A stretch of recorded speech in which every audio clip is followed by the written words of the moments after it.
पहला गैजेट जो है वो है हमारा एक प्रोजेक्टर, जो कि यहाँ पे है 720 प्रोजेक्टर। लेकिन ये प्रोजेक्टर में एक खासियत है कि प्रोजेक्टर जो है 3D को भी सपोर्ट करता है। अब यहाँ पे ये कोई एंड्रॉयड प्रोजेक्टर नहीं है। अब एंड्रॉयड प्रोजेक्टर अगर आप चाहते हैं तो उसकी वीडियो भी मैं बना चुका हूँ, लेकिन अगर आप चाहें तो इसमें एंड्रॉयड टीवी बॉक्स या फायर टीवी स्टिक कनेक्ट करके ज़्यादा मज़ा उठा सकते हैं और अपना फ़ोन भी उसी की मदद से आप कास्ट कर सकते हैं। तो ये F10 सीरीज़ है ये प्रोजेक्टर। एक बार इस बॉक्स को फटाफट से ओपन कर लेते हैं। तो बॉक्स के अंदर में हमको सबसे पहले मिलता है यहाँ पे प्रोजेक्टर, और प्रोजेक्टर काफ़ी बढ़िया है। छोटा सा प्रोजेक्टर है, ब्लैक कलर का है। ये इसकी लेंस कैप में हटा देता हूँ। यहाँ पे हमको मिलता है एक ये लेंस एडजस्ट करने का नॉब। उसके अलावा यहाँ पे हमें कीस्टोन वाला नॉब मिल जाता है। और इसके अंदर एक बढ़िया चीज़ जो मुझे लगी है वो ये है कि इसके अंदर IR सेंसर दोनों तरफ है, आगे की तरफ भी है और पीछे की तरफ भी है। यहाँ पे आप अपने स्पीकर्स कनेक्ट कर सकते हैं या हेडफोन कनेक्ट कर सकते हैं। 2 USB के पोर्ट हैं और एक HDMI का पोर्ट है, और यहाँ पे लगेगा आपका 12 वोल्ट का अडेप्टर। नीचे की तरफ में यहाँ पे स्टैंड दे रखा है इस तरीके से। ट्राइपॉड माउंट आप इस पर लगा सकते हैं, सीलिंग माउंट इसे कर सकते हैं। तो कुछ इस तरीके से इसे रख सकते हैं और इस तरह से आप इसकी हाइट को एडजस्ट कर सकते हैं। ये है इसका अडेप्टर जिसकी मदद से काम करेगा। और इसका रिमोट काफ़ी बढ़िया है, छोटा सा रिमोट है। इस तरीके से कुछ इसका जो है रिमोट है। तो यहाँ पे क्या है कि मैं अभी इसका रिव्यू नहीं कर रहा हूँ, मैं इसका रिव्यू जल्द लेके आऊँगा आप लोगों के लिए। लेकिन मैं यहाँ पे जो एक और दूसरा गैजेट दिखाने वाला हूँ वो बहुत ज़्यादा आपके काम आ सकता है। तो वो पहले आप समझ लीजिए। देखिए, जैसे ये प्रोजेक्टर है इसमें एक ही HDMI का पोर्ट है। अब यहाँ पे अगर आपके पास में कोई टीवी है जिसमें सिर्फ एक HDMI का पोर्ट है, अच्छा इस प्रोजेक्टर में देखिए आप AV का पोर्ट नहीं है, तो इसमें सिर्फ HDMI कनेक्टिविटी होगी, ना ही इसमें VGA पोर्ट है। अच्छा, तो मैं HDMI पोर्ट के बारे में आपको जो खासियत बता रहा हूँ वो आप उस चीज़ को समझिए। मेरे पास में यहाँ पे 3-in-1 HDMI डिजिटल स्विच है यहाँ पे, और यहाँ पे इस स्विच का जो काम है वो मैं आपको समझा देता हूँ।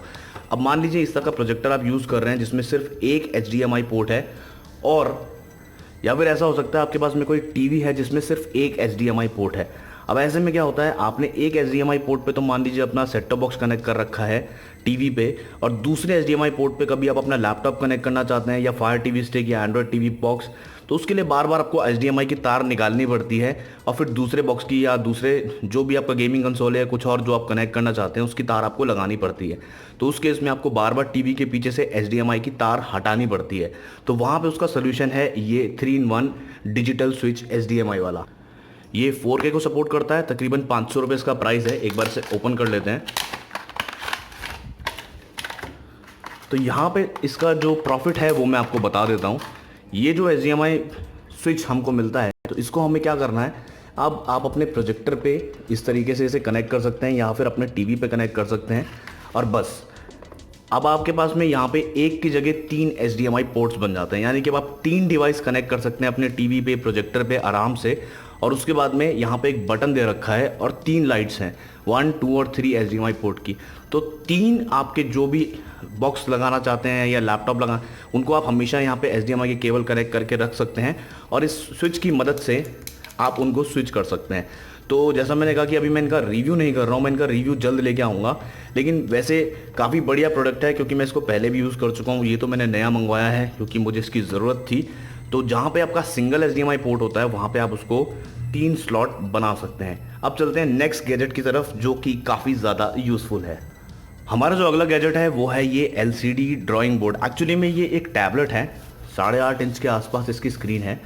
तो यहाँ पे इसमें जो है यहाँ पे एक बटन वाली बैटरी लगती है, यहाँ पे एक स्विच दे रखा है लॉक के लिए, और ये जो है हमारी टैबलेट है। बेसिकली इसको हम एज अ मेमो यूज़ कर सकते हैं। स्टिकी नोट्स जैसे आप यूज़ करते हैं, तो स्टिकी नोट्स में क्या होता है, आपको लिखना पड़ता है और उसके बाद में आप स्टिकी नोट्स रख सकते हैं। रिमाइंडर्स के लिए काफ़ी अच्छा है। बेसिकली ये जो टैबलेट है इसका काम ये है, जैसे कि फॉर एग्जांपल यहाँ पे मैं अपने चैनल का नाम लिखता हूँ।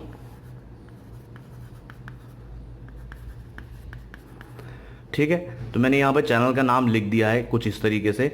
अब ये एक मेमो बन चुका है। तो बच्चों के लिए तो है ही अच्छा कि उसमें अपना ये कुछ भी जो है ड्राइंग वगैरह कर सकते हैं, कि बच्चों को ड्राइंग वगैरह करने के बहुत ज़्यादा यूज़फुल हो जाएगा। खैर मेरी ड्राइंग इतनी अच्छी नहीं है, तो बच्चों के लिए तो ये अच्छी चीज़ है ही। लेकिन यहाँ पे हमारे लिए यूज़फुल किस तरीके से होगा वो मैं बताऊंगा। देखिए यहाँ पे मैंने जो भी लिखा है, अब मैं इसको इरेज करना चाहूँ तो ये इस बटन को दबाते ही इरेज हो जाएगा। अब यहाँ पे जो इसकी बैटरी लगती है उसका काम सिर्फ और सिर्फ इसको इरेज करना है। ये एक LCD स्क्रीन है, LCD टैबलेट है, LCD वाली टेक्नोलॉजी का यहाँ पे यूज़ किया हुआ है। अब यहाँ पे जो इसकी बैटरी लगती है उसका काम इसको सिर्फ और सिर्फ डिलीट करना होता है। लेकिन ये हमारे क्यों यूज़फुल है? अब देखिए, ये यूज़फुल ये है कि आप इसमें अपने रिमाइंडर सेट कर सकते हैं, टू डू। यहाँ पे कुछ भी लिख सकते हैं, यहाँ पे डेट डाल सकते हैं, जो भी है कि जैसे यहाँ पे 1 सितंबर है, और जैसे मान लीजिए कि 2 सितंबर यानी कि कल, आज 1 सितंबर है जब मैं इस वीडियो को शूट कर रहा हूँ, तो 2 सितंबर 2020 को मुझे क्या क्या काम करने हैं मैं उसकी यहाँ पे लिस्ट बना सकता हूँ। तो मुझे किसी बड़े बोर्ड की ज़रूरत नहीं है, और मैं अपनी वो लिस्ट जो है यहाँ पे लिख सकता हूँ कि मुझे क्या क्या काम करना है, और उसके बाद में ये गलती से डिलीट ना हो उसके लिए मैं यहाँ पे इसको लॉक कर सकता हूँ।